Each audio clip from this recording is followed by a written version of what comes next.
통장에 돈은 있었습니다. 8천만 원이요. 그런데 누구도 꺼낼 수 없었습니다. 안녕하세요. 저는 윤재호 세무사입니다. 정확히 말하면 은퇴한 세무사입니다. 30년 넘게 자산과 상속, 세금 문제를 다뤄왔습니다. 오늘은 그 중에서도 제가 평생 잊지 못하는 한 고객의 이야기를 전해 드리려 합니다. 그분의 이름은 조인호 박사, 68세 평생을 내과의사로 일하신 분입니다. 환자들에겐 예방과 관리의 중요성을 늘 강조하셨던 분이죠. 하지만 정작 본인은 가장 중요한 대비를 하지 못했습니다.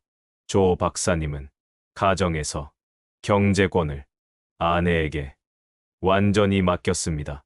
통장, 보험, 예금, 적금. 나는 진료하고 아내는 살림을 관리한다. 그게 두 분의 역할 분담이었죠. 그런데 어느 날 아내가 갑작스러운 뇌출혈로 쓰러지셨습니다. 긴급 수술은 받았지만 문제는 그 다음이었습니다. 중환자실 치료비와 입원비를 며칠 내 납부하지 않으면 치료가 중단될 수도 있는 상황이었죠. 조 박사님은 아내 통장을 들고 은행에 갔습니다. 하지만 직원은 말했습니다. 죄송합니다. 보호자 등록이 안 되어 있어 인출이 불가능합니다. 당황한 박사님은 자신 명의의 통장을 확인했습니다. 그 안에는 8천만 원이 있었습니다. 그런데 그 통장도 3년 이상 거래가 없던 휴면 계좌였습니다. 직원은 또 말했습니다. 이 계좌는 서민금융진흥원을 통해 복원 신청하셔야 합니다. 조 박사님은 이렇게 말했습니다. 나는 의사입니다. 사람을 살리는 일이 제 전부였죠. 그런데 정작 내 돈 하나 꺼내지 못했습니다. 이 사건은 그분 한 사람의 이야기가 아닙니다. 지금 이 순간에도 수많은 고령자의 예금이 가족의 눈앞에서 묶이고 있습니다. 당신의 통장, 부모님의 예금, 정말 필요할 때 꺼내 쓸 수 있는 구조인가요? 이 영상에서는 실제로 발생한 금융 차단 사례, 고령자 예금이 묶이는 구조, 그 돈을 흐르게 만드는 실전 전략을 하나씩 빠짐없이 알려드립니다. 단 한 푼도 잠들지 않도록 지금부터 정리해 봅시다. 조 박사님은 아내 통장을 쓸 수 없게 되자 자신의 통장을 확인했습니다. 그 안에는 8천만 원이 있었습니다. 그 돈이면 병원비를 충분히 감당할 수 있었죠. 하지만 직원은 말했습니다. 이 계좌는 현재 휴면 상태입니다. 지금 바로는 인출이 불가능합니다. 서민금융진흥원을 통해 복원 신청을 하셔야 합니다.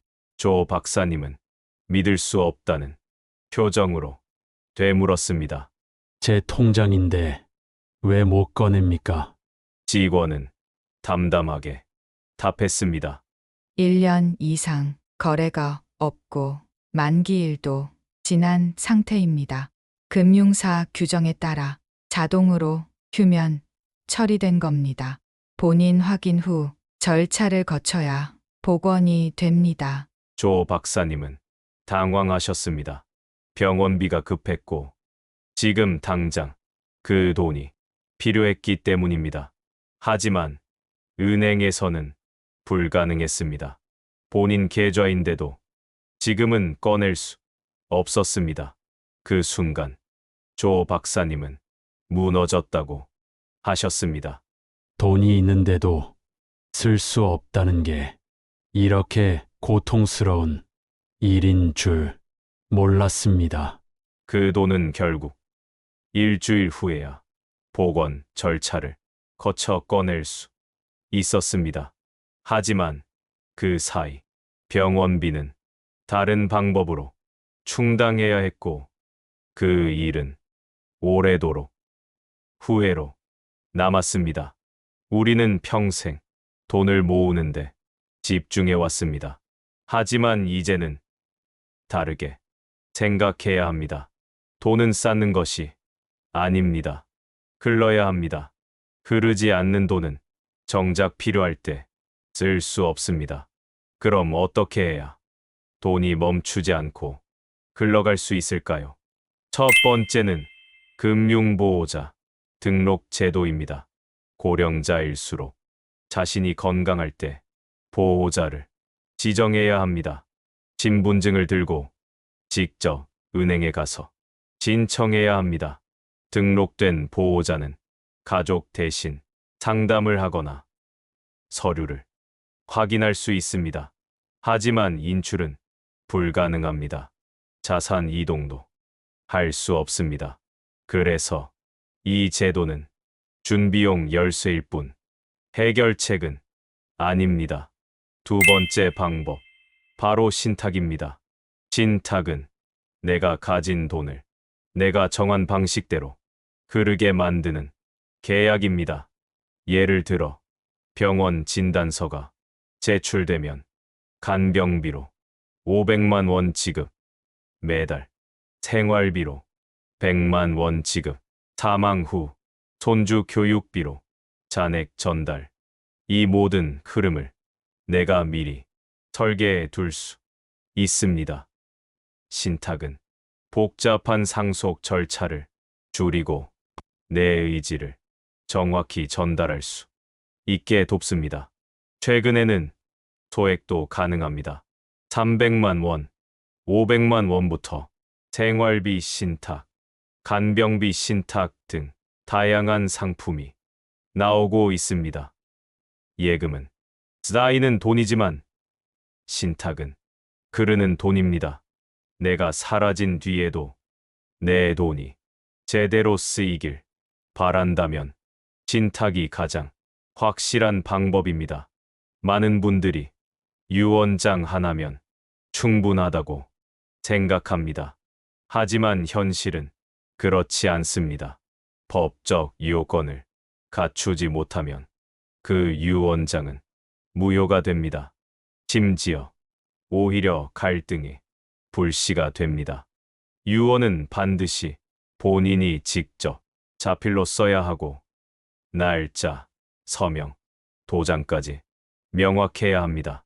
하나라도 빠지면 법적 효력을 잃게 됩니다. 그래서 요즘은 공증 유언이나 신탁을 함께 활용합니다. 하지만 여기서 더 중요한 게 있습니다. 바로 감정입니다. 상속은 단순한 돈의 분배가 아닙니다. 평생 쌓인 감정이 터지는 시간입니다. 형제 간 서운했던 말, 차별이라 느꼈던 기억, 부모의 의도가 서로 다르게 해석되는 순간 갈등은 시작됩니다. 나는 왜 덜 받았지? 왜 그쪽에만 많이 줬을까? 이 질문은 돈의 문제가 아닙니다. 관계의 문제입니다. 그래서 필요한 건 감정을 나누는 상속 설계입니다. 예를 들어 아버지가 이런 말을 남겼다면 어땠을까요? 큰아들은 늘 부모 곁을 지켰고 작은 아들은 경제적으로 힘들었지만 성실했다. 그래서 나는 그들의 삶을 고려해 이렇게 나눈다.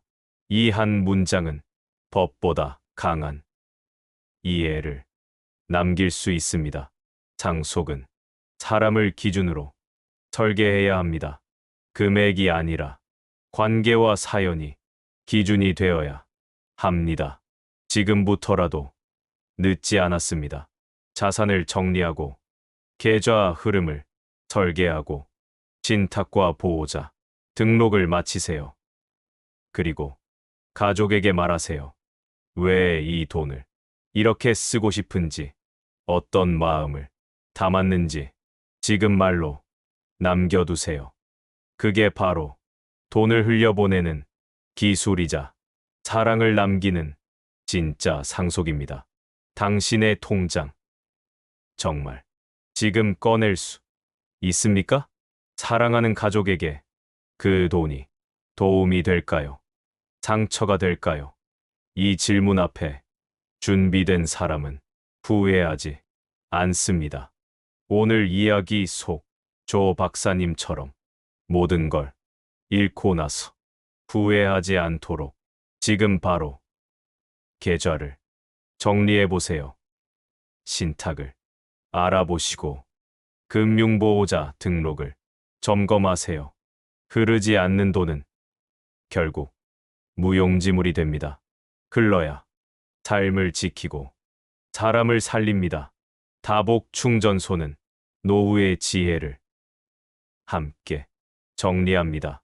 이 영상이 도움이 되셨다면 좋아요와 구독, 알림 설정까지 부탁드립니다. 댓글로 당신의 이야기도 함께 나눠주세요. 다복 충전소는 당신의 경험을 기다리고 있습니다. 끝까지 시청해 주셔서 정말 감사합니다.